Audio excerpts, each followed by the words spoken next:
Kalau engkau dalam kondisi susah, sedih, dalam petaka dan bencana, engkau akan terasa waktu itu lambat sekali. Engkau sakit di atas ranjang, di opname, selama 10 hari.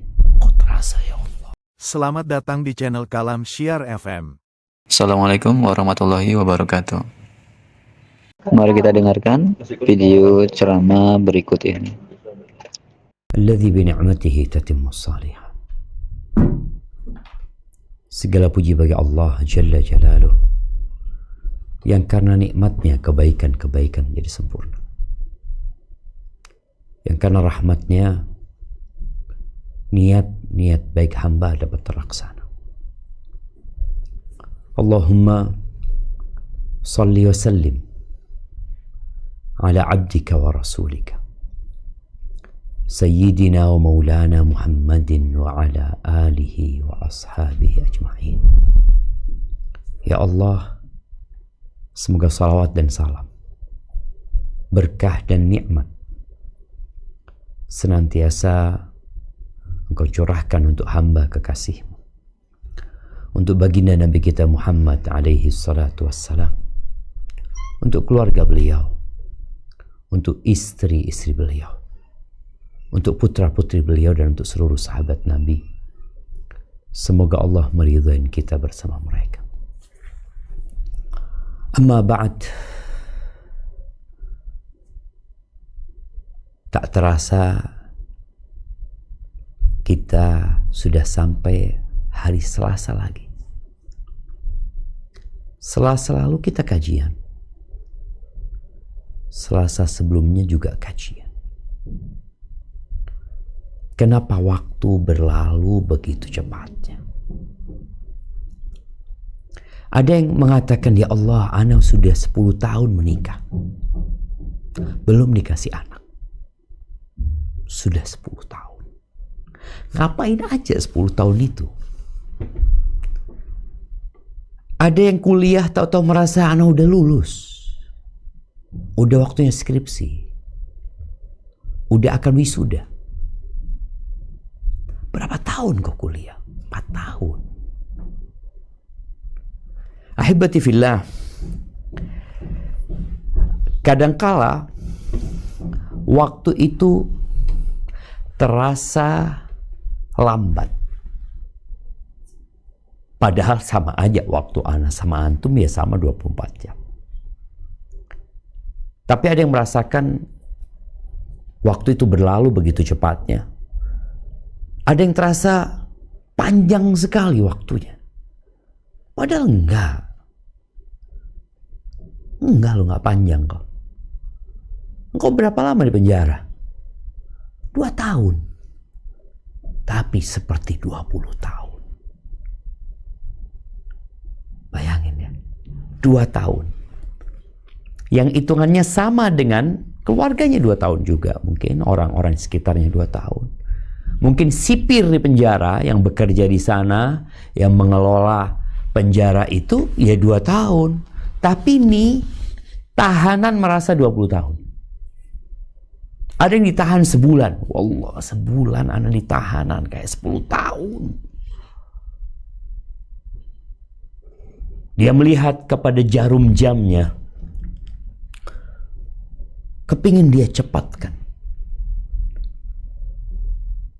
Karena dikatakan engkau akan keluar dari penjara ini, insya Allah, bulan Ramadan. Bulan Ramadan. Buat kita yang di luar tahanan, di penjara, Ramadan, tahu-tahu ya Allah udah masuk bulan Sya'ban gitu. Apalagi udah Ramadan lagi kita. Kita sekarang Rabiul Awal, Rabiul Akhir, Jumadal Ula, Jumadal Akhir, Rajab, Sya'ban, Ramadan. Tapi tuh ada orang yang merasa, waduh lama banget Ramadan ini. Berarti waktu kita semua sama. Tapi keadaan, kondisi, suasana hati itu yang membuat waktu bisa terasa singkat, bisa terasa panjang, Bisa terasa cepat dan bisa terasa lambat. Bagi yang waktunya terasa singkat dan berlalu begitu cepatnya, hendaklah kau bersyukur kepada Allah SWT. Lu gimana, Zat? Nggak berkah berarti waktu Anda? Bukan. Berarti kau bahagia. Kau sedang senang. Kalau engkau dalam kondisi susah, sedih, dalam petaka dan bencana, engkau akan terasa waktu itu lambat sekali. Kau sakit di atas ranjang, di opname, selama 10 hari. Kau terasa, ya Allah, lama banget anak di tempat ini gitu ya. Udah berapa lama? Kata keluarga, baru 10 hari. Padahal 10 hari di luar mungkin seperti sehari. Dan biasanya orang-orang yang sudah sepuh itu akan merasa waktunya begitu cepatnya. Dia akan mengingat, dulu aku masih kecil, dulu aku SMA. Aku dulu SMA sini ya. Dulu aku kuliah di sini, kemudian dia bekerja, menikah ya. Ada banyaklah kegiatan dia lakukan. Tapi ada satu waktu dia merasa, Allah, cepat sekali waktu ini. Ya, ada yang mengatakan karena otaknya sudah terbiasa dengan rutinitas pekerjaan itu. Nggak ada hal yang baru lagi. Sedangkan kalau anak-anak biasanya waktunya begitu panjang, dia menikmatin. Karena ada banyak hal baru yang dia yang dia dapatkan, yang dia pikirkan. Dia mendapatkan banyak hal, sedangkan orang-orang tua akan kalah dengan rutinitasnya. Bukan itu yang jadi pembahasan kita. Ketahuilah, dunia ini semakin tua. Dan tanda-tanda kehancurannya semakin nyata. Dia tua dan dia akan hancur. Kalau kita lihat sebuah bangunan tua yang sudah mulai retak-retak, kita melihat atapnya juga mulai ada yang jatuh. Ubinnya juga sudah pecah-pecah. Tapi dipermak. Sehingga terlihat baru. Seperti dunia kita sekarang. Bagaimana pernak-pernik dunia, perhiasan dunia ini menjadikan sebagian orang tertipu. Dia lihat, Allah, tambah zen dunia sekarang ya. Ada banyak sarana hiburan yang membuat orang semakin pendek umurnya, merasa semakin singkat hidupnya. Nah, Rasul sallallahu alaihi wasallam bersabda, "A'maru ummati baina 60 ila 70." Baina 60 ila 70. Umur umatku itu ya antara 60 sampai ke 70. Wa aqalluhum man yajuzu dzalika. Dan sedikit yang melewatin umur 70. Sedikit. Jadi orang tuh ketika umurnya sudah di atas 50, dia mulai berpikir, nggak lama lagi loh aku hidup. Kalau sampai kita ngeliat ada orang umur 60 tahun ya, 65, 67. Ada yang lebih dari itu.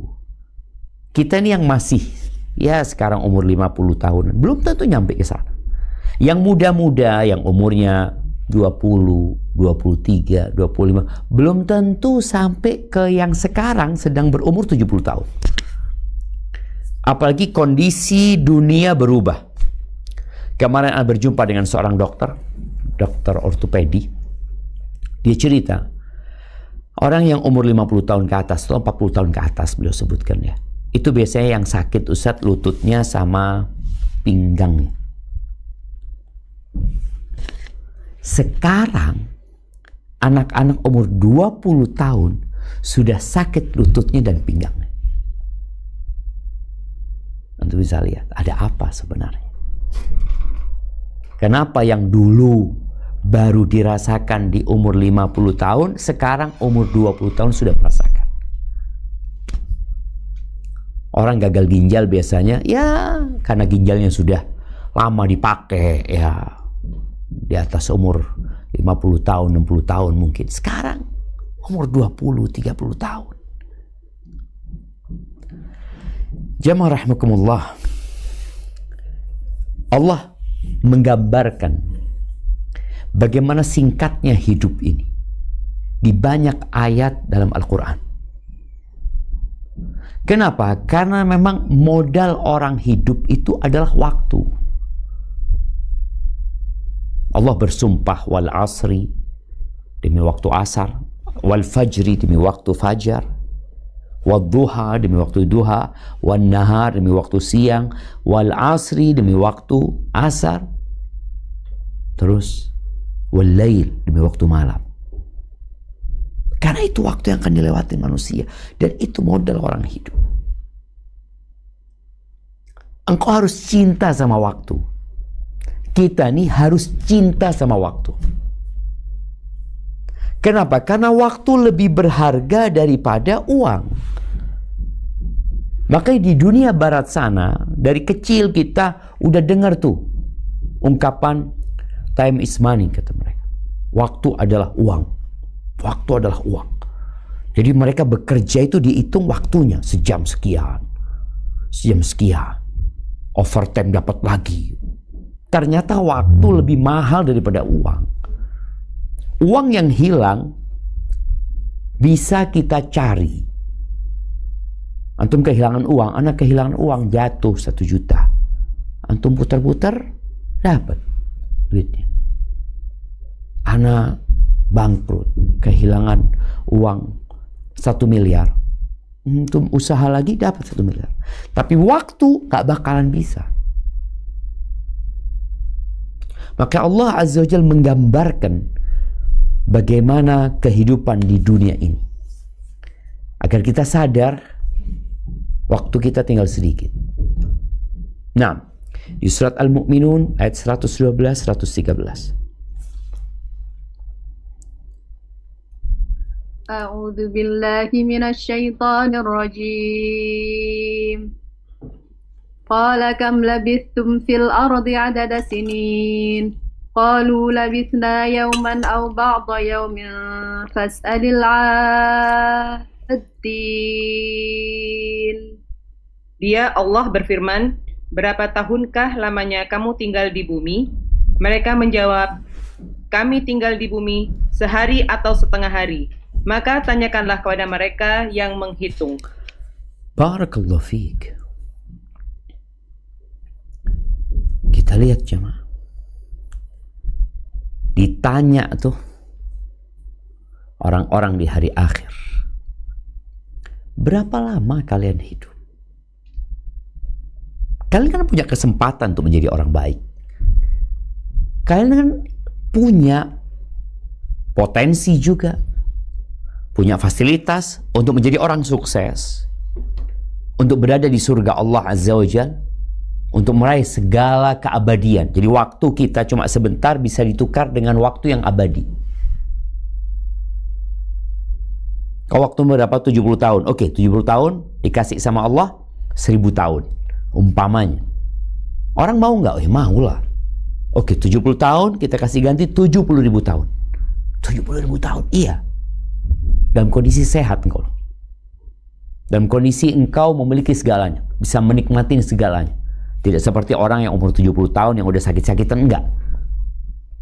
70.000 tahun. Mau enggak? Waktumu ini ditukar. Engkau punya 70 tahun, ditukar 70.000 tahun. Siapa yang enggak mau? Oke, lebih dari itu. Engkau punya waktu 70 tahun, kita ganti 7 juta tahun. Gak kebayang, kata jemaah. Hidup 7 juta tahun dalam kenikmatan. Dan ternyata bukan 7 juta tahun. kekal dan abadi selama-lamanya. Maka bagaimana sekarang kita menumbuhkan kecintaan kepada waktu? Ana cinta sama waktu ini. Maka tadi dikatakan, ditanya mereka, berapa lama kalian hidup, sehari atau 2 hari? Kok begitu cepatnya buat mereka waktu? Padahal mereka hidup 70 tahun. Bahkan mungkin ada di antara mereka yang hidupnya ratusan tahun. Tapi kenapa mereka merasa lambat? Karena mereka berada dalam kondisi yang tidak menyenangkan di akhirat. Jangan sebentar, memang hanya sebentar. Wa inna yawman 'inda rabbika ka'alfi sanatin mimma ta'uddun. 1 hari di sisi Tuhanmu seperti 1000 tahun dalam perhitungan kalian. Di surat Ar-Rum ayat 55. Allah Azza wa Jalla berfirman tentang bagaimana para pendosa pada hari kiamat. Nah, tafadhal. Udah. Wa yawma taqumus sa'atu yuqsimul mujrimuna ma labithu ghaira sa'ah kadzalika kanu yufakun.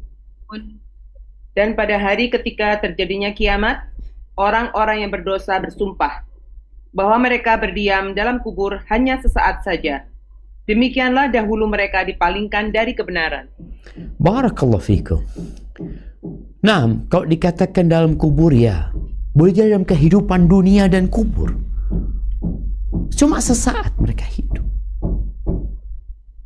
Padahal manusia hidup di atas muka bumi 70 tahun, di dalam kuburnya ribuan tahun. Nabi kita Muhammad SAW hidup di dalam kuburnya, ini di alam barzakh sana, dengan penuh kenikmatan. Sudah 1436 tahun. Hidup dalam kenikmatan. Adapun orang-orang pendosa, mereka merasa hidup di muka bumi ini hanya sesaat saja, nggak lama. Ahibati fillah, memang ana membaca dan menonton beberapa penjelasan tentang kok waktu ini serasa lebih cepat ya sejak COVID-19. Jadi sejak 2019 tuh COVID-19 itu, waktu ini terasa lebih cepat lagi. Padahal sejak COVID-19 itu, subhanallah, segala fasilitas dan sarana yang memudahkan itu dirasakan oleh manusia. Khususnya yang berkaitan dengan media sosial, ya, teknologi komunikasi, yang nggak perlu lagi capek-capek, yang seharusnya dengan teknologi itu waktu kita semakin banyak. Dulu kalau orang mau ke Australia naik kapal laut itu berhari-hari. Jadi kalau kita lihat waktunya, mereka waktunya umpamanya naik kapal laut 5 hari. Naik pesawat tak tahu berapa jam, mungkin ke Australia 3 jam mungkin atau 4 jam. Tapi kenapa yang dikasih waktu 4 jam ini, yang itu dikasih 5 hari, ternyata sepertinya lebih pendek waktunya orang-orang sekarang. Gitu. Masa ya, ini mungkin kita bisa merenungkan bersama ya, bagaimana masa zaman dulu dan masa zaman sekarang. Ana ingat di rumah ibu Ana ada tungku, kita kalau masak pakai kayu dulu. Ana dikasih tahu ibu, ambil kayu, ya dibakar, ditiup, dikipas sampai hidup. Sekarang, gleks. Udah. Berarti kan Ana punya waktu tambahan seharusnya. Yang kalau tadi ngidupin 15 menit, sekarang gleks. Nggak sampai 1 detik mungkin. Berarti kan waktunya Ana lebih banyak dari orang dulu seharusnya. Itu contoh satu. Air panas ya, sebelum adanya yang untuk air panas itu? Dispenser. Kita dulu kalau mau minum teh, mau minum kopi, atau mau air hangat, harus masak. Masak di kompor tuh, ditungku tadi. Atau kalau nggak tunggu, kemudian di rumah juga ada kompor minyak ya. Yang kalau kita mau hidupin kompor sumbu, kita harus mengeluarkan waktu yang cukup banyak. Setelah itu baru masak air. Jadi waktu menghidupkan dan waktu minumnya lebih panjang waktu menghidupkan itu kompor atau memasak itu air. Sekarang enggak. Waktu minumnya yang lebih panjang. Kenapa? Orang tinggal taruh gelas, pencet, keluar air hangat, air panas. Langsung. Dia minum butuh waktu. Tapi ternyata banyak orang yang dikasih tambahan waktu ini, waktunya sia-sia. Hilang waktu itu. Itu kalau bicara ya kompor ya. Kemudian mesin cuci. Kita dulu nyuci, Anda masih ingat, di rumah ada pembantu nyuci pakai tangan, dikeblok-keblok. Kalau mereka pulang liburan, kita anak-anak yang nyuci, kita merasakan. Kemudian kita memeras, diperes, minta tolong kadang-kala berdua karena kita masih kecil-kecil ya. Kemudian kita jemur. Setelah itu nanti setrika. Setrika di rumah dulu, Anda masih ingat kalau mau nyetrika itu ada yang pakai arang. Prosesnya itu makan waktu. Baru bisa nyetrika. Sekarang subhanallah ada mesin cuci yang keluar langsung kering, langsung bisa disetrika. Artinya kan waktunya semakin pendek untuk kau melakukan aktivitas itu. Tapi kenapa kok terasa cepat sekali ya? Apalagi tadi dikatakan sejak 2019 itu tanda-tanda kiamat. Dalam hadis yang diriwayatkan Imam Bukhari dari Abu Hurairah radhiyallahu taala anhu bahwa Nabi alaihi salatu wasallam bersabda, la taqumu as-sa'atu hatta yuqbadha al-ilm wa takthuru az-zalasil wa takthura az-zalasil wa yataqarab az-zaman wa tadhharu al-fitan wa tadhhara al-fitan wa yakthura al-haraj wa huwa al-qatl wa hatta yakthura fikum al-mal fayafid. Tidak akan terjadi hari kiamat sampai ilmu itu digenggam, dan digenggamnya ilmu itu dengan dimatikannya para ulama. Para ulama ya, ulama-ulama yang dahulu dikenal, mereka telah meninggal dunia. Wa takthura zalazil, akan banyak gempa. Gempa lagi. Di mana-mana banyak terjadi gempa. Yang dulu mungkin nggak seperti sekarang terjadi gempa. Ada gempa dari sejak zaman dulu, tapi nggak banyak. Yang ketiga, wa yataqarab zaman. Zaman, waktu itu semakin mendekat. Semakin mendekat. Wa tadhharal fitan, akan muncul fitnah-fitnah, kekacauan-kekacauan. Wa yakthural haraj, dan akan banyak pembunuhan. Akan banyak pembunuhan. Kemudian wa hatta yakthura fikumul mal fayafid, akan banyak uang, akan banyak harta sehingga berlimpah ruah jemaah. Dan sepertinya itu terjadi di zaman sekarang. 50 tahun yang lalu hanya orang-orang kaya saja yang bisa punya motor. Ya, berarti tahun 75 momennya. Tahun 75. Itu berapa motor yang ada di kota kita? Siapa pemiliknya?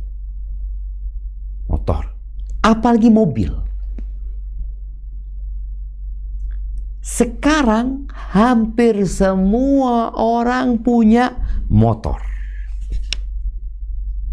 Mobil yang dulu tidak terjangkau harganya. Sekarang semua orang bisa beli mobil. Ya, harta itu semakin banyak, jemaah. Dan kita merasakan. Dulu ya Allah. Ummi ana rahimahullah belikan baju baru itu ya cuma lebaran. Kita pakai baju baru hanya lebaran. Atau pas baju sekolah. Pas sekolahan memang harus pakai baju baru naik kelas. Bagi baju sekolah ya bolong-bolong kadang-kala karena dibuat main baru beli. Sekarang antum bisa lihat. Orang bisa beli baju tiap pekan, tiap bulan. Barangnya murah, fulusnya ada. Banyak uang itu sekarang. Pasar, ya, jadi memang di antara tanda-tanda kiamat itu juga mendekatnya pasar. Kenapa mendekatnya pasar? Karena ada uang, ada konsumen, ya, mereka pegang duit. Maka pasar ini yang dulu di zaman kita dulu pasar itu ya ada namanya Pasar Senen. Ya hanya hari Senin raminya di situ. Pindah dari sana. Jadi penjualnya itu kadang-kala itu aja. Nanti pindah ke Pasar Rebo. Ada di Jakarta. Ada Pasar Minggu. Subhanallah. Sekarang di mana-mana pasar. Bahkan di handphone kita ada pasar. Ini bicara teknologi. Seharusnya engkau punya waktu yang lebih banyak lagi untuk berbuat dan beramal. Engkau dulu kalau mau belanja harus berangkat ke pasar. Dulu naik beca. Perjalanan cukup akan waktu. Sekarang engkau nggak perlu keluar rumah. Engkau duduk di atas ranjangmu. Makanan datang, pakaian datang, ember datang. Apa aja yang mau engkau beli. Lemari dikirim, genteng dikirim, apa aja yang kau mau beli coba. Artinya dengan teknologi yang ada, seharusnya engkau punya waktu yang lebih. Tapi tadi, rasa ya Allah kayak baru kemarin kajian Selasa ini, kok kajian lagi? Ada masalah sama kita. Tapi itu memang tanda-tanda kiamat. Wa yataqarabuz zaman. Zaman itu semakin mendekat. Dengan tambahan tadi, hiburan-hiburan sarana-sarana yang ada, uang ada, ya akhirnya waktu semakin begitu cepatnya. Ahibati fillah, di hadis yang diriwayatkan Imam Tirmidzi dari Anas bin Malik radhiyallahu anhu dari Nabi alaihi salatu wassalam, beliau mengatakan, la taqumu as-sa'atu hatta yataqarab az-zaman. Kiamat tidak akan terjadi sampai waktu itu mendekat. Sebagian mengatakan mendekatnya waktu tadi perjalanan yang seharusnya sepekan jadi sehari. Semakin cepat kan berarti kan, waktunya semakin lambat. Boleh jadi enggak. Nyata aja. Kata Nabi SAW, fatakunu sanatu kasyahr. Fatakun as-sana kasyahr. 1 tahun seperti 1 bulan. Wasyahru kal jumu'ah. 1 bulan seperti 1 Jumat. Ingat, istilah seminggu itu nggak dikenal dalam Islam. Seminggu nggak dikenal sama orang Yahudi. Karena Yahudi punyanya sesabtu. Sabat. Mereka punya itu. Umat Islam nggak kenal dengan seminggu juga. Kenalnya dengan sejumat. Karena Jumat itu adalah hari spesial. Buat kaum muslimin, Sabtu hari istimewa.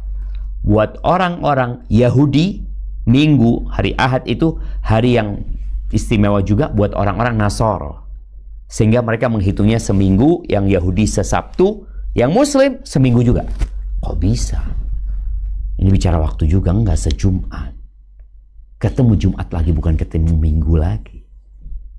Karena Karena hari Jumat hari yang paling mulia di antara 7 hari itu. Fatakunul jumu'atu aw watakunul jumu'atu kal yaum. Satu Jumat seperti satu hari. Loh, kayak ini hari Selasa nih. Loh, wes Selasa lagi. Kayaknya baru kemarin kajian. Terus kajian lagi. Nah, wa yakunul yaum kasa'ah. Satu hari seperti sesaat. Sesaat. 1 jam lah kalau bahasa orang sekarang. Satu hari seperti 1 jam. Wa takunu sa'atu kadirmati binnar. Dan 1 jam itu seperti menghidupkan api. Kayak korek ya. Ces. 1 jam. Seperti itu ya. Jamaah rahimakumullah. Ya, Al-Khattabi dalam kitab Ma'alimus Sunan, dia mengatakan mendekatnya waktu itu menunjukkan singkatnya umur.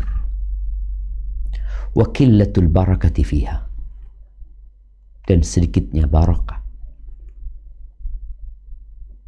Gak berkah waktu. Buktinya,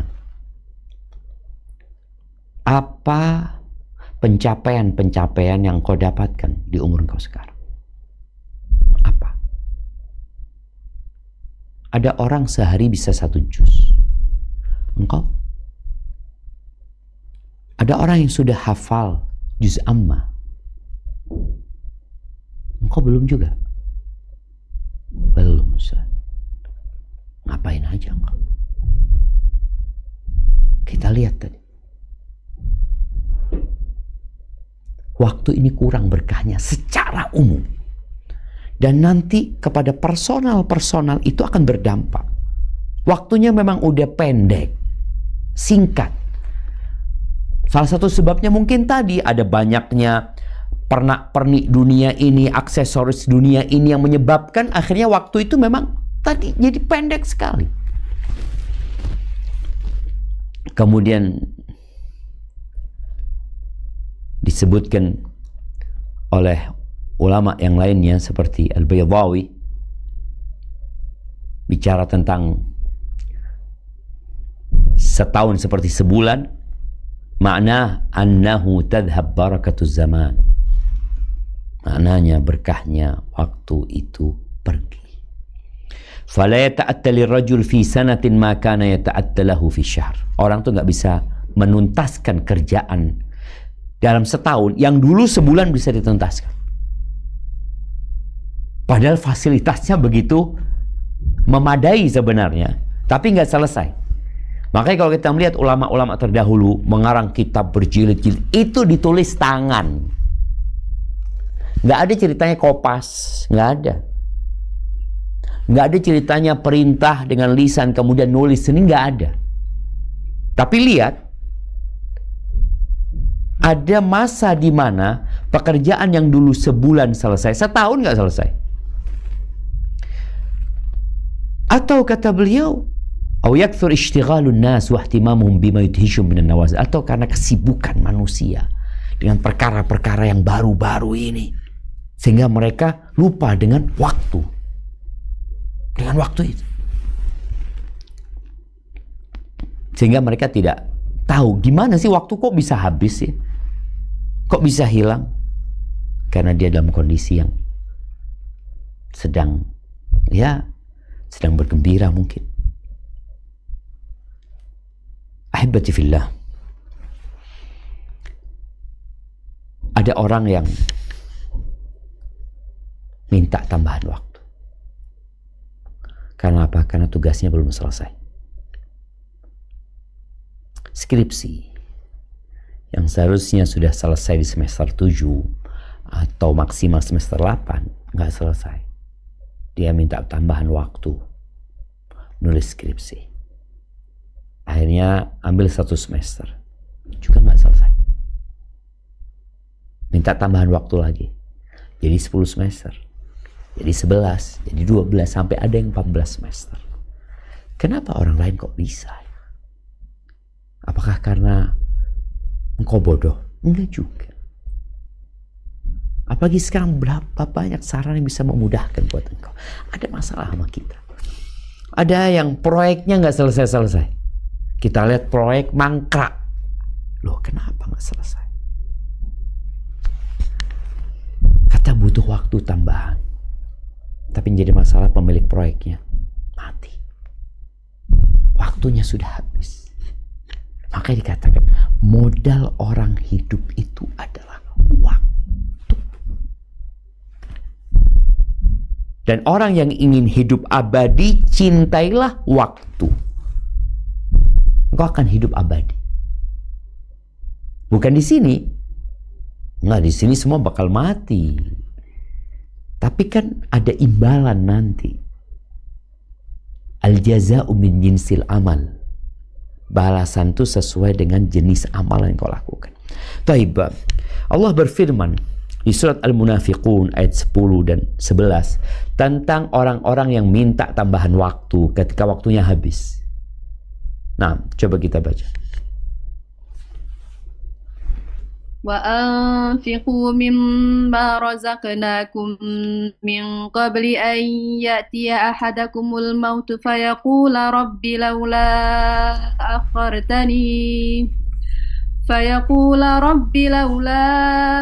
أخرتني إلى أجل قريب فأصدق وأكن من الصالحين ولن يؤخر الله نفسا إذا جاء أجلها والله خبير بما تعملون. Dan infakkanlah sebagian dari apa yang telah kami berikan kepadamu sebelum kematian datang kepada salah seorang di antara kamu. Lalu dia berkata menyesali, "Ya Tuhanku, sekiranya Engkau berkenan menunda kematianku sedikit waktu lagi, maka aku akan dapat bersedekah dan aku akan termasuk orang-orang yang soleh. Dan Allah tidak akan menunda kematian seseorang apabila waktu kematiannya telah datang. Dan Allah Maha teliti terhadap apa yang kamu kerjakan." Allahu Akbar jemaah. Ini orang minta tambahan waktu.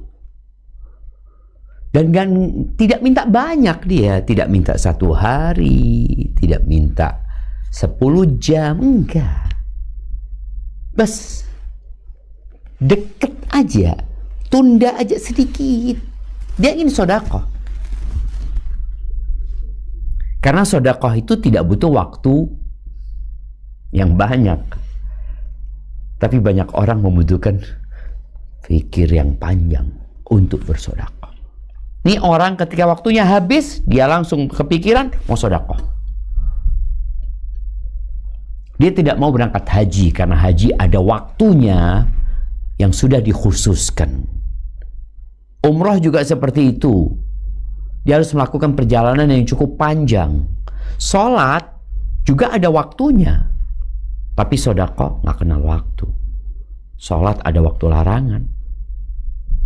Apalagi sholat wajib, ada waktu yang sudah ditetapkan. Ini orang minta waktu tambahan untuk sedekah. Mungkin dikasih tambahan, nggak bakalan kalau sudah datang waktunya udah selesai. Ahibat fillah, Rasul sallallahu alaihi wasallam menyebutkan ya, ni'matani maghbunun fihima katsirun minan nas. Ada 2 nikmat yang banyak manusia tertipu di dalamnya. Tertipu, dia tidak merasa itu nikmat. Tertipu karena dia tidak memanfaatkan itu nikmat sebagaimana seharusnya. Enggak. Apa 2 nikmat itu? As-sihat wal faragh. Nikmat sehat dan waktu luang. Allah kasih sehat sama engkau, dipakai buat apa? Buat bermain, buat jalan-jalan, buat ngobrol. Yang terkadang pemanfaatan kesehatan yang Allah berikan kepada kita itu tidak balik kepada dunia kita, tidak pula kepada akhirat kita. Ada orang menggunakan kesehatannya untuk cari fulus yang halal. Alhamdulillah manfaat gitu loh. Tapi ada orang enggak. La dunia wala akhirat. Hanya untuk bermain-main saja. Wal faragh dan waktu waktu luang, waktu kosong. Ibu-ibu mungkin yang tidak bekerja di luar rumah, tapi dia sibuk di rumah sebagai ibu rumah tangga, sebuah profesi yang sangat mulia dan terhormat, biasanya punya waktu yang lebih banyak.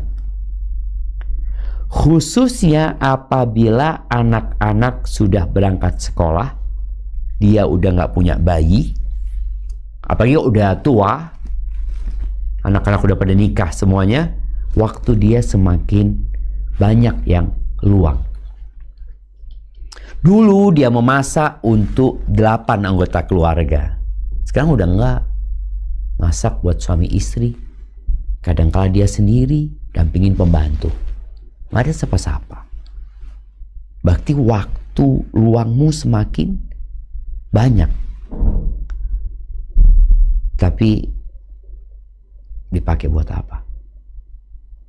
Kalau dikatakan waktu itu berlalu begitu cepat, iya. Mau tidak mau, kita harus memanfaatkan. Allah Azza wa Jalla berfirman di surat Al-Furqan ayat 62, mengingatkan nikmat waktu ini. Apa kata Allah?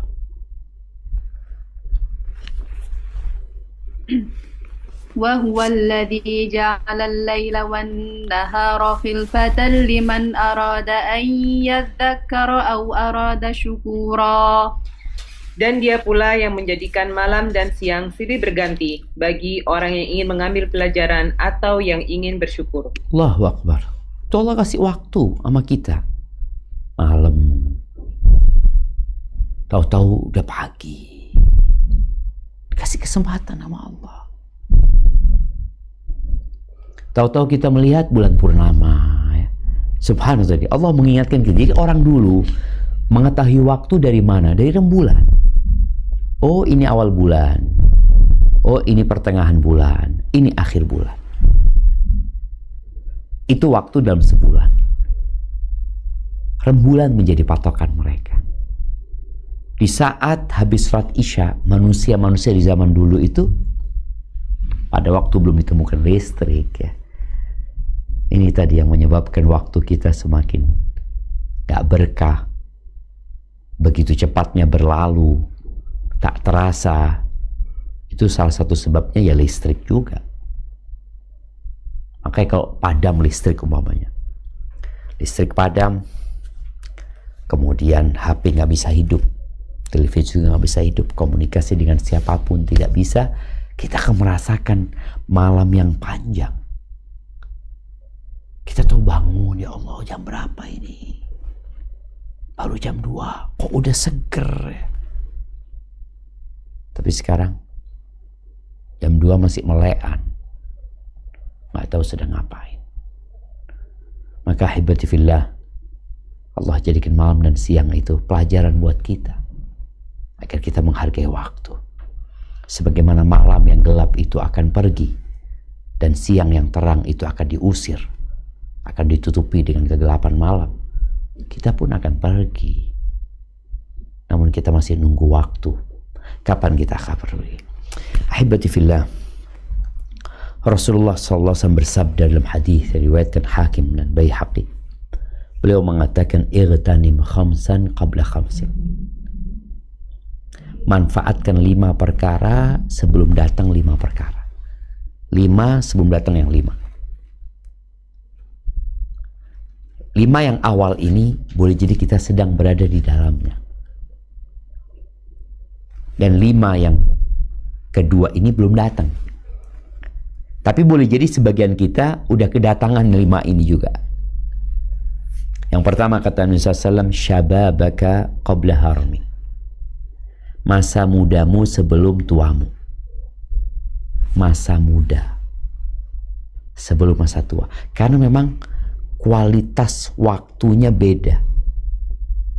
Disebabkan kualitas fisik dari orang yang hidup di masa muda dan di masa tua.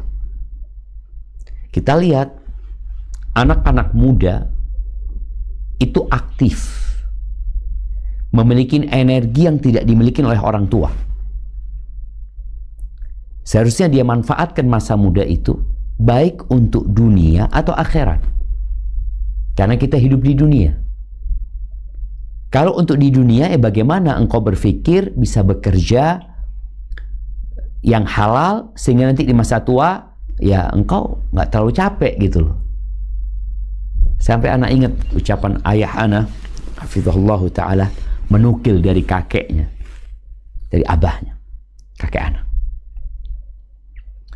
Ada orang tua, sudah tua renta, dia naik sepeda waktu itu jualan kopi atau apa ya. Abah ngomong sama anaknya, kakek ngomong sama abah, Riza, kalau mau capek sekarang, waktu kau masih muda. Kalau mau capek. Jadi ketika kita berpikir dunia, ya sudah, masa muda ini harus benar-benar dimanfaatkan semaksimal mungkin untuk cari dunia. Karena kita hidup di dunia. Rabbana atina fid dunya hasanah. Tapi jangan lupa manfaatkan masa muda ini juga untuk mencari akhirat. Kenapa? Kalau engkau di masa muda memanfaatkan waktumu untuk ya puasa sunnah umpamanya, muda sholat malam, ibadah haji ketika muda, maka enak. Soalnya kalau engkau nanti tua berat. Kita lihat Indonesia mengirim jemaah haji, banyak yang sudah tua-tua. Ketika muda kemana gitu loh. Maka tadi masa mudamu sebelum masa tuamu. Sebagian kita udah tua ketika mendengarkan hadis ini. Lalu dia mengatakan, sahih Ustaz, anak haji kemarin ngos-ngosan Ustaz. Tempat lempar jumrahnya jauh, tawafnya di atas, sa'inya nggak kuat.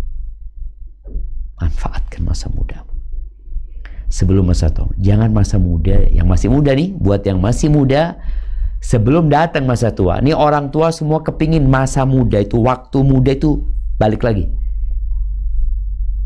Sampai ada yang mengatakan, laita syababa ya'udu yawman fa'ukhbiruhu bima fa'alal masyib. Andai kata masa muda itu bisa balik, aku akan kasih tahu apa yang terjadi di masa tua. Aku akan kasih tahu mereka gitu. Tapi udah nggak bisa balik gitu loh. Dan pertanyaan nanti di padang mahsyar tentang waktu ini, aku akan ditanya, masa muda dipakai buat apa? Dipakai buat apa? Ketika Allah memberikan fasilitas yang begitu excellent kepada dirimu, dipakai buat apa? Kalau orang tua dekat masjid ya wajar lah. Orang tua ngaji wajar. Udah tua dia. Dia merasa aku nunggu apa? Nunggu mati. Baik, kemudian yang kedua, wasihataka qabla saqam. Sehatmu sebelum sakit. Sebagian kita udah mulai sakit-sakit. Yang dikasih sehat sama Allah Azza wa Jalla, manfaatkan kesehatan. Karena kalau orang itu sehat, rajin ibadah, ketika sakit, semua ibadah yang biasa dia lakukan ketika sehat akan ditulis ketika dia sakit. Tetap. Sehat puasa Senin Kemis. Puasa dalam sebulan 3 hari. Lalu dia sakit, tetap ditulis. Dia puasa Senin Kemis. Loh ini kan nggak puasa, ia sedang sakit. Tapi Allah kasih berkah buat dia. Dalam kondisi sakit pun tetap amalan sehatnya ditulis. Kemudian wa ghinaka qabla fakri. Yang dikasih kekayaan sama Allah Azza wa Jalla sebelum engkau jatuh miskin, ya, manfaatkan. Karena kita ini nunggu semuanya. Kemarin yang sukses, yang jadi orang nomor 1 kadang-kala turun. Kemarin yang mungkin banyak hartanya tahu-tahu bangkrut. Maka manfaatkan kekayaanmu sebelum datang kefakiran. Kalau engkau di masa kaya, nggak rajin ibadah, di masa miskin kadang-kala yang ada putus asa dan bahkan bunuh diri. Nggak siap dia menghadapi kefakiran. Tapi ketika dalam kondisi kaya, dia memanfaatkan waktunya dan kekayaannya. Waktu dan kekayaannya. Karena ingat, modalnya itu waktu. Ada orang kaya udah mati, ya selesai, dia nggak kaya lagi dia gitu. Jadi ketika engkau kaya sebelum fakir datang. Kemudian wa faraghaka qabla syughlik. Dan waktu luangmu sebelum datang kesibukanmu. Nih, kadang-kala nih ya, nih mak-mak di rumah, anaknya berangkat sekolah, tapi dia tahu jam 9 bakal ada tamu, umpamanya gitu, kan ada kegiatan lah, atau jam 11 umpamanya. Ketika orang-orang anak-anaknya pergi, dia pegang handphonenya, ini waktu luang kan, dia mulai scrolling ini, tahu-tahu jam 9. Udah kok ada tamu ini itu. Lalu tahu-tahu zuhur, engkau belum baca Quran. Engkau katanya punya janji kepada dirimu bahwa engkau akan membaca 1 juz. Tapi ketika waktu luangmu engkau gunakan untuk yang sia-sia. Waktu sibuk engkau mikir, ya Allah, ana belum ini, ana belum sholat duha, ana belum ini, ana belum ini. Karena ketika engkau punya waktu luang, engkau nggak manfaat. Jadi kita tuh ketika punya waktu luang, manfaatkan. Baik untuk urusan dunia atau untuk urusan akhirat. Umar bin Khattab radhiyallahu ta'ala anhu mengatakan, inilah akrah an arsyab sabahlanan. Aku tuh nggak suka ngelihat pemuda nganggur, nggak suka. Terus nganggurnya apa? Kata Umar bin Khattab, la fi amalid dunya wala fi amalil akhirah. Dia tidak dalam aktivitas dunia, tidak dalam aktivitas akhirat. Dia tidak sedang mengerjakan sesuatu yang menghasilkan uang buat dunia dia, yang membuat tubuhnya sehat, yang membuat dia sukses hidupnya. Dia nggak melakukan itu. Tidak pula sibuk dengan akhiratnya. Amalan-amalan ketaatan tidak. Waktunya nganggur. Jadi dia melakukan nganggur itu bukan diem ya. Enggak. Artinya dia pengangguran, tidak mengerjakan pekerjaan dunia, tidak mengerjakan pekerjaan akhirat. Artinya kalau ada orang di PHK, Ana di PHK Ustaz memang. Tapi alhamdulillah Ana sekarang bisa 3 hari hatam Al-Quran sejak di PHK. Ketika Ana kerja, sebulan sekali belum tentu hatam Ustaz. Ini bicara nikmat waktu luang tadi. Oh berarti antum nggak nganggur? Oh enggak. Nganggur itu ketika dia melakukan aktivitas yang tidak menghasilkan buat dunia dia dan tidak menghasilkan buat akhirat dia. Sia-sia. Itu pengangguran. Cuma kan bahasanya sekarang ketika dikatakan, oh fulan nganggur. Nganggur itu artinya dia nggak punya pekerjaan dunia saja. Loh iya, udah nggak punya pekerjaan dunia, akhirat nggak ada juga. Terus waktunya buat apa dia ketika dia diproses melamar pekerjaan dan mencari pekerjaan? Ngapain? Sibuk dengan HP-nya, nonton film. Jadi perkara-perkara yang tidak menghasilkan buat dompet dia. Dan tidak pula buat hatinya. Itu pengangguran. Maka dikatakan waktu luangmu sebelum datang waktu sibukmu. Kok kalau sudah sibuk udah nggak bisa lagi gitu loh. Makanya orang yang libur, ketika liburan, dikatakan waktu liburan itu waktu yang sangat cepat dirasakan oleh mereka yang liburan. Tapi menunggu liburnya itu waktu yang panjang. Karena dia menunggu. Padahal dia menunggu sesuatu yang menyenangkan. Tapi kok menunggu sesuatu yang menakutkan, terasa cepat buat dia. Ya Allah, udah hari ini, gimana nantinya? Ketika dia nunggu liburan, ya mau liburan umpamanya. Kalau di Jember ini mau liburan ke Batu ya. Anak-anak kan kapan Mbak? Kata dia, insya Allah hari Ahad kita berangkat. Atau hari Sabtu. Tanya lagi, Mbak ini kapan kita berangkat? Loh kan udah ngomong hari Sabtu. Tapi terasa lambat jamaah. Karena kau menunggu sesuatu yang menyenangkan sebenarnya. Sehingga terasa lambat. Ketika engkau sudah berada di liburan itu, terasa cepat. Maka tolong, waktu luangmu sebelum kesibukanmu datang. Kemudian yang terakhir, hayatak qabla mautik. Ya, hidupmu sebelum matimu. Yang masih hidup, manfaatkan waktumu. Dulu ada ulama-ulama ya, Zaid bin Salamah kalau nggak salah. Kalau dikatakan kepada dia, besok kau mati, dikatakan dia nggak bisa nambah amalan sedikit pun. Tidak bisa menambah amalan sedikit pun. Nggak ada yang berubah dari gaya hidupnya. Kalau dikatakan kepada dia, besok kamu mati, ya sudah. Kenapa? Karena dia punya waktu sudah tertata, rapi dalam ketaatan kepada Allah Azza wa Jalla. Waktu berbakti sama orang tua ada, waktu makan ya tetap dia waktunya makan, waktu istirahat ya dia waktunya istirahat, nanti waktunya, pokoknya full 24 jam waktu dia sudah tertata rapi dengan amal soleh. Nggak bisa dia nambah amalan. Beda dengan sebagian kita ketika dikatakan engkau, kata dokter divonis, mungkin umurmu tinggal 6 bulan lagi. Apa yang akan terjadi? Kita akan merubah gaya hidup kita. Oh ini nggak manfaat, tinggalin. Oh ini nggak manfaat, tinggalin. Aku nggak akan ini. Kita akan mulai merancang ulang kegiatan kita.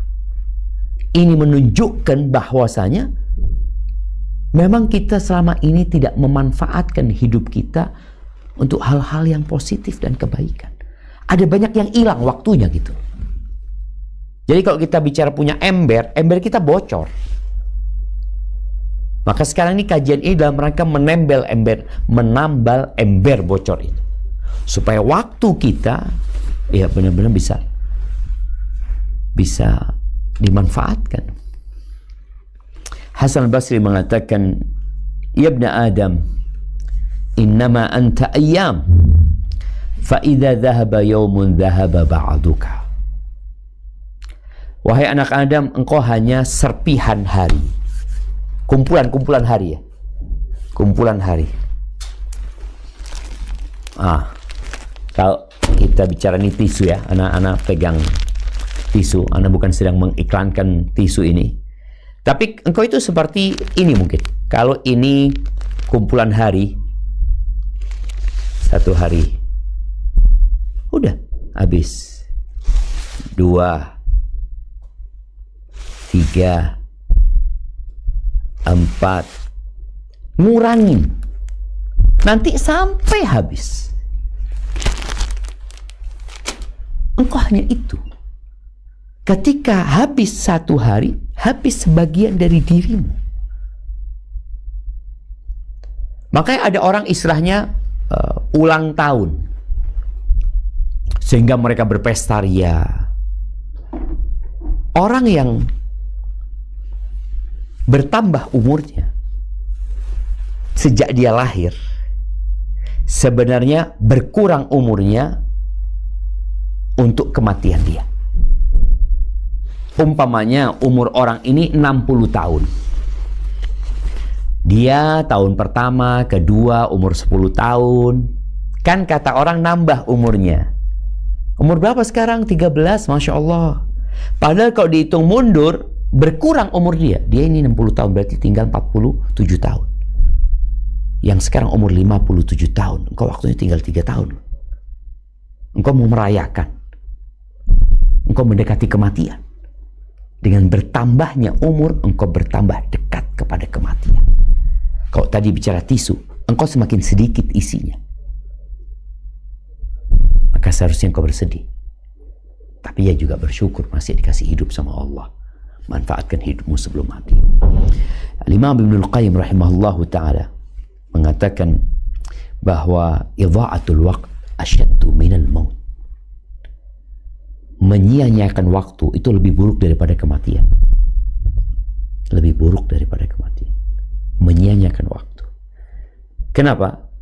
Karena menyia-nyiakan waktu itu menghalangimu, memutuskanmu dari Allah dan akhirat.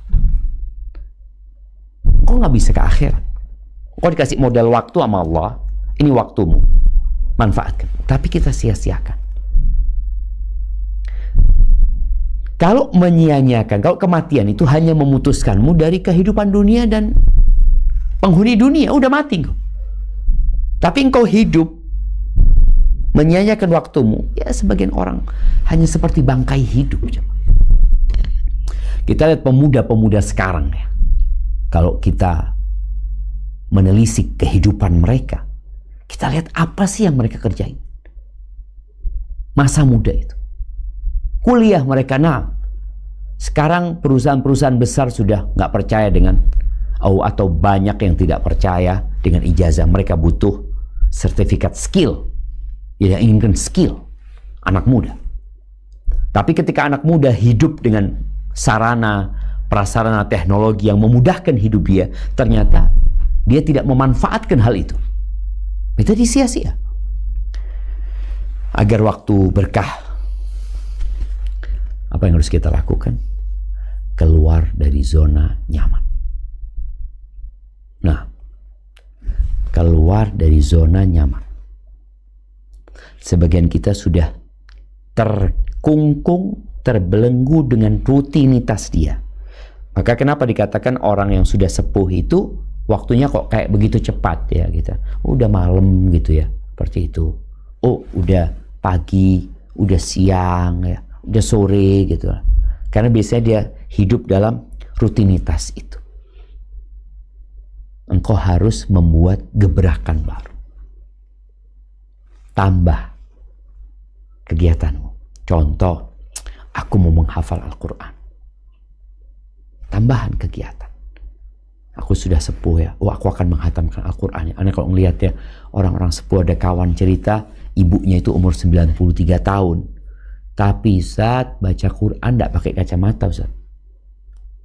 Kerjanya baca Quran, menghafal Quran, berzikir. Jadi dia menambah kegiatan. Soalnya tadi kalau hanya baca Quran saja kan rutinitas. Tapi ketika ditambah menghafal, itu membutuhkan effort lebih.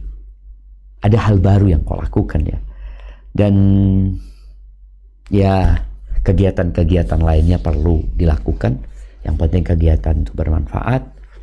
Dan berusaha untuk nih yang emak-emak ikut kajian ini, dia mencatat. Kan biasanya datang cuma dengerin. Kalau boleh anak tanya nih, berapa persen yang nyatat ketika kajian ini? Melbourne. Nah, 30% Ustaz. berapa? 30%. Yang 70% ngapain? 50% Ustadz, Kuala Lumpur. Kuala Lumpur 50%. Tapi yang lainnya? Jiping Ustaz, Jiping. Mana? Jiping.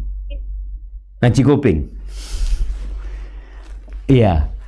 Ya zaman tadi. Supaya waktumu berkah, engkau harus melakukan tindakan yang baru. Yang biasanya jiping tadi, ngaji kuping aja, enggak. Pokoknya mulai besok aku akan nulis. Nulis saja. Engkau akan lihat berkah waktumu. Nulis, ya Allah, ternyata ada yang aku hasilkan. Ada pencapaian yang kau bisa lakukan. Boleh jadi engkau nggak nyampaikan kepada siapa-siapa. Tapi ketika engkau mencatat di kertas itu, sejatinya engkau sedang mencatat di buku kebaikanmu pada hari kiamat. Jadi intinya harus keluar dari zona nyaman. Rutinitas-rutinitas yang dilakukan harus ditambahin. Kalau itu rutinitas yang nggak bermanfaat, mulai tinggalkan. Yang baik, pertahankan, kemudian tingkatkan. Barakallahu fiik, itu yang dapat Anda sampaikan. Mungkin kita masuk ke sesi tanya jawab. Naam, tafadhal. Nyaman. Udah ya.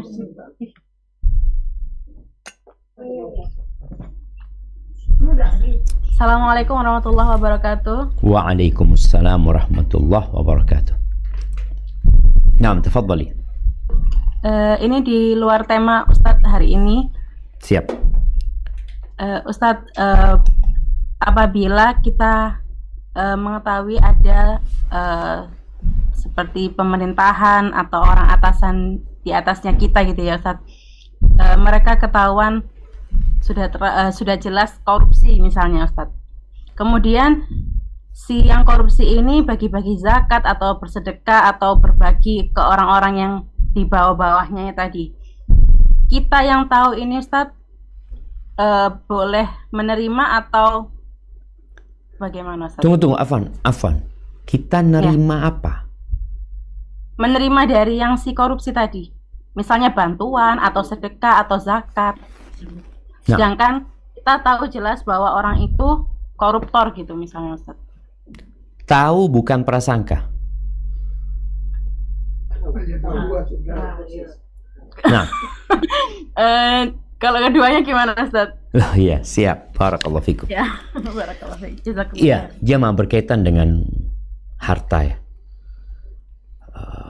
Ketika kita mendapatkan bantuan dari seorang yang uang yang dia berikan kepada kita adalah hasil curian, maka nggak boleh kita terima. Atau rampasan, dia merampas motor, dia hadiahkan kepada kita. Kenapa? Karena barang ini milik orang lain, nggak akan pernah menjadi milik dia. Barang itu tidak akan pernah menjadi milik dia. Berbeda dengan orang yang usahanya haram. Dia jual beli khamr. Ketika transaksinya memang nggak benar ya, nggak sah dikatakan. Tapi transaksi itu ridho dengan ridho. Artinya dia ambil itu uang, kemudian orang itu dikasih khamr, bawa pulang. Jadi uang ini dimiliki sama dia. Tapi uang ini uang haram. Namun uang ini ketika dia belanjakan, bisa dibelanjakan dan orang yang menerima nggak apa-apa. Orang yang menerima nggak apa-apa. Begitu pula tadi kalau mau dikasih hadiah atau dikasih bantuan, walaupun buat orang itu tetap haram ya. Buat kita, kalau kita butuh, fadl, nggak butuh lebih baik jangan. Ini karena berkaitan dengan, kalau yang pertama nggak boleh terima sama sekali, karena uang itu bukan uang dia. Barang itu bukan barang dia. Kalau yang ini barangnya barang dia, umpamanya. Jadi kita boleh. Walaupun sebagian ulama berpendapat ya tetap nggak boleh. Cuma perubahan akad, perubahan transaksi itu merubah hukum sebenarnya. Tadi kan dia memang dapat orang riba kerja di bank, dia riba. Kan dia dapat gaji, dapat uang di sana, riba yang dia bawa, yang dia ambil itu, kemudian dia belanjakan. Atau dia berikan kepada orang. Kalau yang bicara tadi koruptor, kalau dia memang ngambil uangnya negara, ngambil barangnya negara, maka barang itu nggak akan pernah jadi milik dia. Tetap milik negara. Tetap milik perusahaan. Ada orang ambil pulpen di perusahaan, ambil 5, kemudian dia bagi-bagiin. Maka barang ini tetap milik perusahaan, kita harus balikin. Makanya kalau kita lihat di hukum di Indonesia sendiri, koruptor-koruptor itu yang pernah nyawer ya, Ana pernah baca berita atau dikasih tahu ya, ada yang disawer sama uang milik orang itu, disawer 1 M kalau nggak salah ya. Ya harus dibalikin. Karena memang uang itu bukan milik dia gitu loh. Kalau tadi hasil mengambil milik orang lain, kemudian diberikan kepada orang lain, itu tidak boleh kita terima. Tapi kalau dia main judi, dapat untung, haram buat dia uang itu. Ketika dia berikan atau dia gunakan untuk belanja, jadi kita mendapatkannya karena transaksi tadi. Ada perbedaan akad ketika menerima uang tersebut. Jadi mungkin mohon difahami kembali, jadi barang yang milik orang lain yang merampas, itu nggak akan pernah jadi bisa diberikan kepada orang lain. Tapi kalau karena transaksinya yang terlarang, sebagian ulama tadi menyebutkan nggak ada masalah ketika dia membagikan umpamanya, tapi dia akan dapat pahala karena Allah Maha Baik dan Allah tidak terima kecuali yang baik. Barakallahu fikum. Nah, pertanyaan putaran pertama dari Perth. Mohon kiat-kiatnya Ustadz, dengan maraknya berita di media sosial, kita jadi punya habit scrolling handphone Ustadz. Gimana cara menghilangkan habit ini Ustadz? Barakallahu fiik. Barakallahu fikum ya. Memang Al-Imam Syafi'i rahimahullahu ta'ala mengatakan minal ismati an la tajid. Minal isma an la tajid. Termasuk penjagaan dari Allah, engkau tidak mendapatkan apa yang menjadi sarana kemaksiatan. Itu termasuk penjagaan Allah. Contoh nih, orang biasa nonton, scrolling ini, tahu-tahu HP-nya rusak. Baterainya soak mungkin. Atau kuotanya habis. Tahu-tahu habis, ya Allah, kuotanya habis, nggak punya internet. Ini termasuk penjagaan dari Allah loh. Sehingga engkau tidak bisa melanjutkan tadi kebiasaan buruk tadi dengan handphone. Bagaimana cara menghilangkan kebiasaan ini? Dulu kita belajar di Madinah ya. Ada kondisi orang itu yang butuh ganti. Kita harus mencarikan ganti. Gantinya scrolling ini apa? Jadi kadangkala orang tua atau kita sendiri, kita nggak usah ngomong anak kita sendiri. Kita sibuk ya. Kok ngapain ya? Diganti apa nih? Mungkin diganti melakukan aktivitas yang lainnya, olahraga, bersih-bersih, motongin bawang atau apa kek. Kalau anak-anak kita yang punya habit seperti itu, ya kita harus kasih kegiatan yang menyebabkan dia nggak sibuk dengan handphonenya. Soalnya kadang-kala orang itu memang duduk semua sama saudara-saudaranya, makan semua pegang handphone gitu loh. Ya, itu pegang handphone, tuh pegang handphone, tuh aku ngapain? Aku pegang handphone juga akhirnya. Makanya sekarang kan orang main game online. Ini juga yang menghabiskan waktu ya. Main game online. Dulu kita main game. Ana walaupun termasuk yang nggak suka sama game. Dulu kita waktu main game. Sama teman-teman biasanya hari Ahad ya. Kita berangkat ke mall umpamanya. Ada game yang pakai koin. Habis udah pulang. Habis sudah. Sekarang enggak. Dia bisa bersama kawannya di berbagai penjuru dunia tanpa terputus koneksi. Maka buat orang tua hendaklah dicarikan ganti. Contoh ganti, yuk baca buku. Udah baca buku, anaknya baca buku, orang tuanya baca buku, semua baca buku. Yuk baca. Abah mau dengar mamanya, ibu mau dengar. Ini kok bicara anak-anak kita. Jadi ada kegiatan pengganti. Ya keluar diajak keluar, handphone ditaruh. Karena jelas, handphone ini termasuk yang menghabiskan waktu kita tanpa manfaat dunia, tanpa manfaat akhirat. Artinya fulus kita nggak dapat, yang ada keluar fulus. Capek iya, stres iya. Jadi untuk dunia nggak dapat apa-apa, bahkan yang ada bahaya dan mudarat, untuk akhirat apalagi. Jadi perlu namanya pengganti. Maka orang tua pintar-pintarlah kita mencari pengganti permainan di rumah ya. Yang dengan itu insya Allah anak-anak akan berubah kebiasaan mereka insya Allah. Hadza wallahu a'lam bishawab. Barakallahu fiik Ustadz, ini titipan pertanyaan dari Sydney.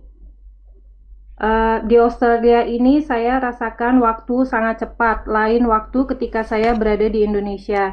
Karena di sini semuanya dikerjakan sendiri. Apakah itu pertanda waktu kita tidak berkah, Ustadz? Bagaimana solusinya? Tapi untuk melakukan ibadah, kita lebih istiqomah di Australia daripada di Indonesia. Jazakallah khair. Masya Allah, barakallah fiik. Jadi kalau bicara apakah waktu kita berkah atau tidak, maka yang perlu jadi pertimbangan hasil pencapaian yang dilakukan. Baik, engkau sekarang tadi ngerjakan itu sendiri, selesai, alhamdulillah. Ibadah bisa istiqomah. Dulu di Indonesia mungkin ada pembantu, ada orang lain yang ngerjain. Tapi engkau juga tidak mendapatkan hasil yang maksimal. Quran dulu juga nggak baca. Jadi sekarang kalau bicara waktu kita berkah atau tidak, kalau terasa begitu cepatnya, anak bersih-bersih tahu-tahu udah zuhur, anak lakuin ini tahu-tahu sudah ini. Tapi tadi engkau bisa mengerjakan sesuatu di waktu yang sama, mungkin kau nggak bisa melakukan dulu. Itu berarti waktumu berkah. Dan di antara yang menyebabkan waktu kita berkah ya, waktu kita berkah itu tadi kita bisa menghasilkan banyak hal di waktu yang pendek. Bagaimana supaya waktu kita ini berkah sehingga kita bisa melakukan kegiatan-kegiatan itu bisa cepat umpamanya. Karena waktu kita pendek, nanti anak kalau terlalu lama akhirnya yang ini nggak ke handle umpamanya. Maka kita perlu berpikir bagaimana membuat waktu kita jadi lebih berkah lagi. Yang pertama, sebelum tidur engkau baca subhanallah 33 kali, alhamdulillah 33 kali, Allahu Akbar 34 kali. Itu lebih baik dari pembantu. Jadi kamu mengatakan tadi, sekarang semua kerjakan sendiri, itu lebih baik dari pembantu. Artinya boleh jadi adanya pembantu malah membuat waktumu nggak berkah. Kenapa? Karena semua dikerjakan pembantu, akhirnya engkau pegang handphone, engkau nonton sesuatu, scrolling, WA sana, WA sini, masukin keranjang, ini masukin keranjang, nggak ada. Nggak ada kegiatan dunia yang engkau bisa kerjakan juga. Maka tadi baca subhanallah 33 kali, alhamdulillah 33 kali, Allahu Akbar 33 kali, tiap mau tidur. Yang kedua, baca Al-Quran. Itu juga akan memberikan berkah kepada yang membacanya dan kepada kehidupan dia. Yang ketiga, silaturahim tetap dijaga. Karena jangan sampai dengan kesibukan ini tuh, aduh nggak bisa ini, nggak bisa ini, tetap dijaga. Di situ ada berkah, dipanjangkan umurnya, diluaskan rezeki. Hadza wallahu a'lam bissawab. Nah. Ya. Barakallahu fikum Ustaz. Pertanyaan dari Brisbane. Nah. Pertanyaan titipan dari Brisbane. Apa yang harus kita lakukan jika antara umat diadu domba? Jazakumullahu khairan. Barakallahu fikum ahibbati fillah. Ada kondisi-kondisi fitnah di mana kekacauan terjadi. Oleh tadi disebutkan diadu domba, terjadi keributan di antara umat. Pernah datang seorang sahabat kepada Nabi SAW mengatakan, "Man najah ya Rasulullah? Man najah? Apa jalan keselamatan?" Tadi ketika terjadi fitnah, keributan, Nabi SAW mengatakan, "Amsik alaika lisanak." Diam, jaga lisan. Yang kedua, walzam baitak. Engkau jangan kemana-mana, tetap di rumahmu. Nggak perlu ngikutin ini itu, di rumah. Sekarang di rumah tapi jiwanya di luar rumah. Dulu orang di rumah ya di rumah. Sekarang kan orang di rumah, dia bisa pegang handphone, dia bisa menonton, melihat, mengikuti semua yang terjadi. Berarti dia nggak di rumah, dia sedang di luar rumah. Nabi SAW mengatakan, engkau di rumahmu, jangan kemana-mana. Jadi manfaatkan rumahmu untuk kegiatan ibadah, apa hal yang bermanfaat. Yang ketiga, wabki ala khati'atika, tangisi dosa-dosamu. Jadi terkadang sikap yang paling bijak untuk kita di saat terjadi fitnah adalah kita memperbaiki diri kita. Ingat ya, ketika kita naik pesawat, kemudian ada kondisi emergensi, lalu masker oksigen berjatuhan, siapa yang pertama harus pakai? Kalau engkau bersama anakmu, engkau bersama orang tuamu, ternyata engkau harus pakai buat dirimu sendiri. Dan itu wasiat Nabi SAW ketika ditanya, apa keselamatan itu? Berarti kita kalau mau nyelamatin orang, kita harus fokus selamat dulu. Selamat dengan jaga lisan, selamat dengan di rumah, jangan sibuk kemana-mana. Kemudian yang ketiga, tangisin dosa-dosa. Dan doakan ya, doakan umat ya. Kita juga kalau bisa watawasau bil haq watawasau bis sabr. Namun dalam kondisi fitnah itu kadang-kala kita nyampaikan kebenaran dianggap salah karena tidak kondusif. Maka ada kondisi berdiam itu lebih baik, berdiam lisannya, berdiam di rumah dan menangisi dosa-dosa kita. Hadza wallahu a'lam bissawab. Assalamualaikum warahmatullahi wabarakatuh, Ustadz dari Canberra. Waalaikumsalam warahmatullahi wabarakatuh. Naam, tafadhal. Ada titipan pertanyaan, kemana sebaiknya kita mengalihkan uang riba, Ustadz? Mohon penjelasannya. Barakallahu fiik. Barakallahu fiikum. Naam, ahibati fillah, bicara uang riba ini. Yang pertama, usahakan kita nggak punya riba ya. Karena ada orang-orang yang memang sengaja, dengan sadar meletakkan uangnya di tempat riba tanpa ada kondisi yang memaksa. Sengaja. Artinya kondisi yang memaksa itu nggak bisa, Ustaz. Memang harus taruh di situ. Bukan ana mau. Ana nggak mau sebenarnya. Tapi ada orang enggak, ana bisa taruh, belikan emas, ana taruh uang di rumah, jadi ana nggak punya tabungan di bank. Yang ada di bank hanya uang untuk bekerja. Di bank konvensional, kadang-kadang sekarang ada bank syariat, alhamdulillah ya. Kadang-kadang dituntut karena ada transaksi aja. Jadi bukan uang yang mengendap di sana. Karena uang yang mengendap inilah yang akan ada bunganya. Uang yang berputar, gimana mau ada bunga, orang habis terus uangnya itu. Apalagi makanya orang-orang yang punya fulus lumayan besar di rekening itu akan didatangin oleh bank untuk dideposit. Supaya bank bisa memanfaatkan uang itu. Maka hati-hati. Untuk riba ini jangan kita bermudah-mudahan dan jangan menyepelekan. Yamhaqullahu riba. Allah menghancurkan pelan-pelan riba itu. Tapi bagaimana sekarang kalau kita punya bunga? Dalam kondisi terpaksa, ini kita dapat bunga. Di mana disalurkan? Mungkin ada dua pendapat para ulama. Yang satu mengatakan disalurkan untuk umum, ya, untuk maslahat umum, untuk jalan, untuk toilet, untuk hal-hal yang seperti itu. Sebenarnya mengatakan enggak. Berikan kepada orang yang tidak mampu. Nggak ada masalah.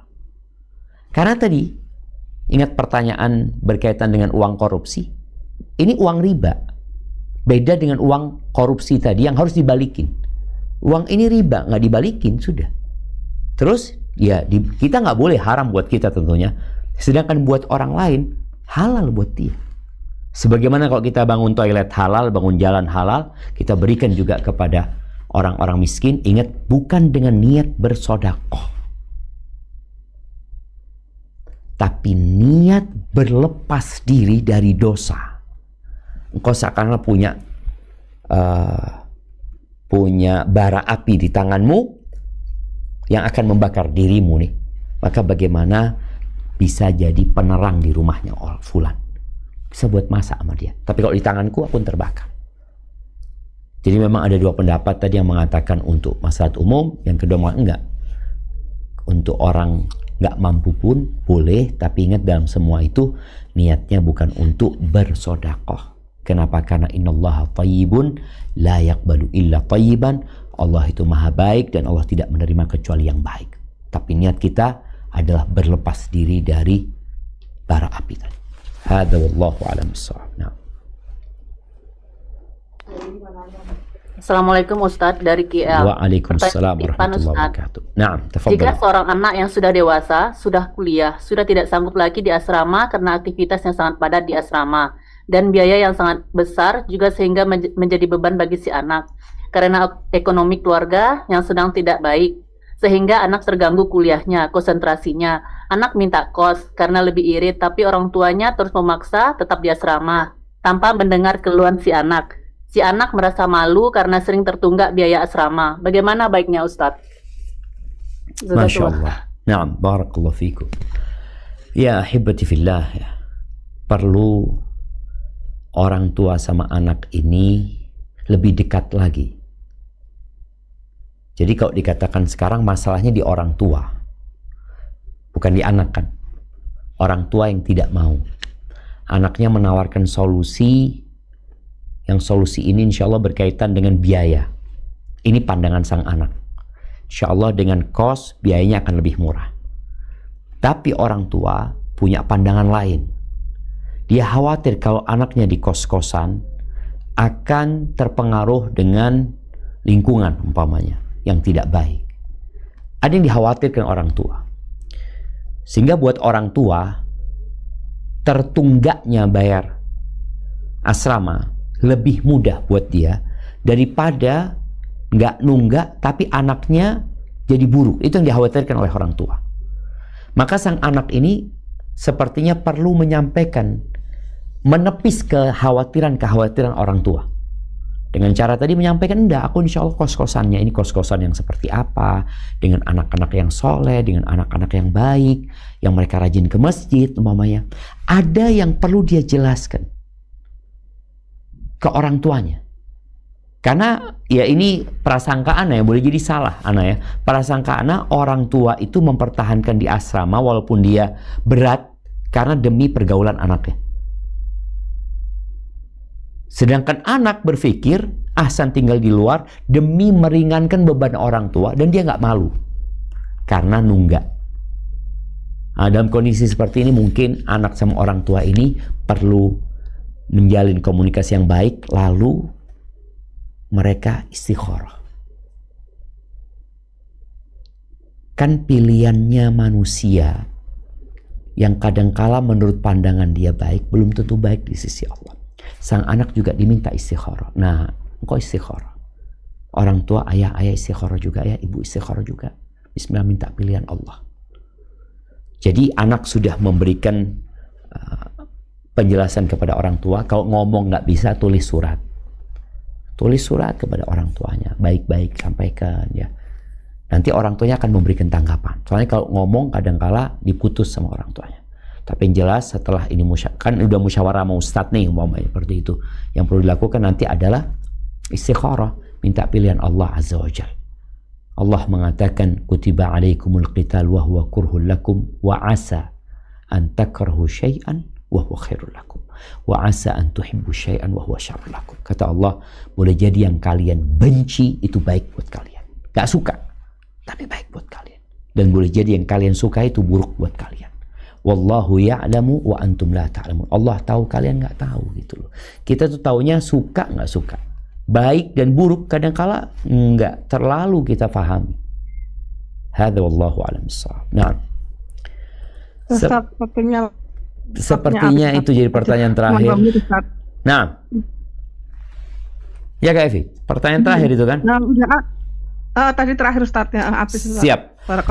Jamaah rahimakumullah ya. Berdoalah memohon kepada Allah agar dikasih berkah.